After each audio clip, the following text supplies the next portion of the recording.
नमस्कार, मैं हूँ डॉक्टर सजल कामत और मैं एक एंडोक्रिनोलॉजिस्ट व डायबिटोलॉजिस्ट हूँ और मैं सह्याद्री हॉस्पिटल डेक्कन में काम करती हूँ।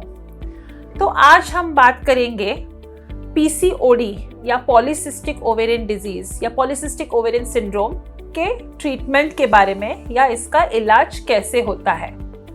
तो जैसे हम जानते हैं पीसीओडी जो होता है उसमें सबसे मोस्ट इम्पॉर्टेंटली इंसुलिन का काम नहीं हो रहा है या इंसुलिन रेजिस्टेंस के कारण ये सब होता है और इसमें मेल हार्मोन टेस्टोस्टेरोन बढ़ने के कारण मुंह पे अनचाहे बाल, पिंपल्स ये सब होते हैं।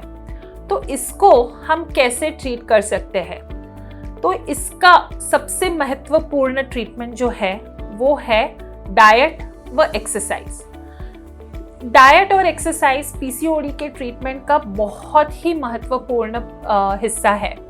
सो डाइट के लिए आप अपने किसी भी डाइटिशियन से कांटेक्ट करके क्या खाना है, क्या नहीं खाना है और मोर देन एनीथिंग क्या खाने से इम्पॉर्टेंट है, कितना खाना चाहिए, ये ज़्यादा इम्पॉर्टेंट है। तो वेट लॉस ये करना ही पीसीओडी का मोस्ट इम्पॉर्टेंट या महत्वपूर्ण ट्रीटमेंट है और वेट लॉस में डाइट का रोल बहुत ही ज़्यादा महत्वपूर्ण है। सो इसके लिए आप अपने डाइटिशियन से ज़रूर एक बार कांटेक्ट करिए। वो आपको अच्छे से डाइट चार्ट बना के देते हैं कि कितना खाना चाहिए, क्या खाना चाहिए और उस हिसाब से फॉलो करके वेट लॉस में आपको बहुत हेल्प होगी। दूसरी बात या दूसरा इम्पॉर्टेंट पार्ट जो है वो है exercise. Exercise generally aerobic exercise या कार्डियो एक्सरसाइज जो हम बोलते हैं, जैसे जॉगिंग, रनिंग, साइकिलिंग, वॉकिंग, ये बहुत ज़रूरी है। हफ्ते में एटलीस्ट 4 to 5 टाइम्स आपको एक्सरसाइज करना है, वो भी कार्डियो एक्सरसाइजेस।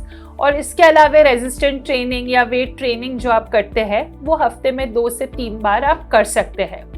एक्सरसाइज करने से जो इंसुलिन रेजिस्टेंस है वो थोड़ा कम हो जाता है, इंसुलिन की एक्शन बढ़ जाती है और इससे आपके जो ओवरीज से बीज नहीं तैयार हो रहा है या ओव्यूलेशन नहीं हो रहा है और आपके जो पीरियड्स रेगुलर नहीं आ रहे हैं वो रेगुलराइज हो जाते हैं। सो ये सबसे इम्पॉर्टेंट हिस्सा है पीसीओडी के ट्रीटमेंट का। इसके अलावा और क्या क्या इलाज है पीसीओडी में? तो जैसे मैंने अभी बोला कि पीसीओडी में अनचाहे बाल मुंह पे आना या पिंपल्स ये बहुत कॉमन पाया जाता है।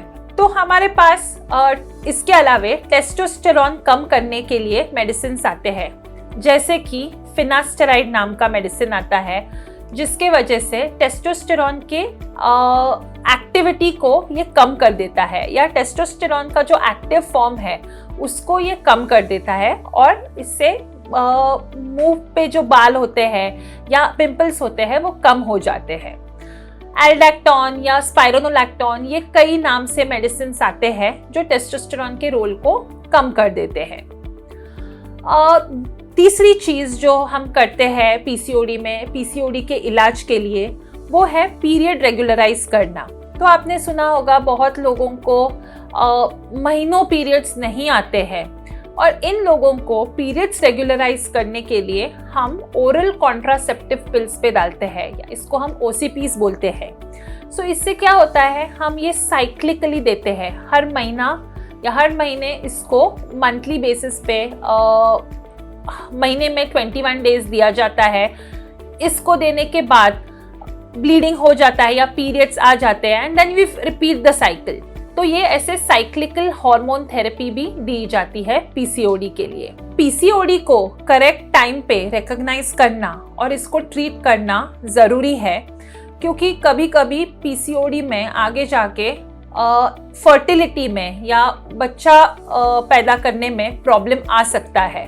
पर इसको अगर राइट टाइम रिकॉग्नाइज करे, ट्रीट करे, साइकिल्स रेगुलराइज करे तो आगे जाके आपको प्रॉब्लम नहीं होगी। तो अगर आपको ये पीसीओडी रिलेटेड सिम्टम्स है तो इसको इग्नोर ना करते हुए इमीडिएटली आपको किसी एंडोक्राइनोलॉजिस्ट को कांटेक्ट करना चाहिए ताकि इसका डायग्नोसिस तुरंत हो और इसका इलाज सही रूप से स्टार्ट हो जाए। इंस्टेड ऑफ कि खुद आप कोई मेजर्स लो, आपको किसी एंडोक्राइनोलॉजिस्ट को कंसल्ट करना चाहिए और उनसे सलाह लेके करेक्ट ट्रीटमेंट आपको करेक्ट टाइम पे स्टार्ट करनी चाहिए। So, अगर आपको इस टॉपिक से रिलेटेड कोई भी क्वेरीज या डाउट्स है तो आप अपने कमेंट सेक्शन में लिख सकते हैं या हमें कांटेक्ट कर सकते हैं। धन्यवाद।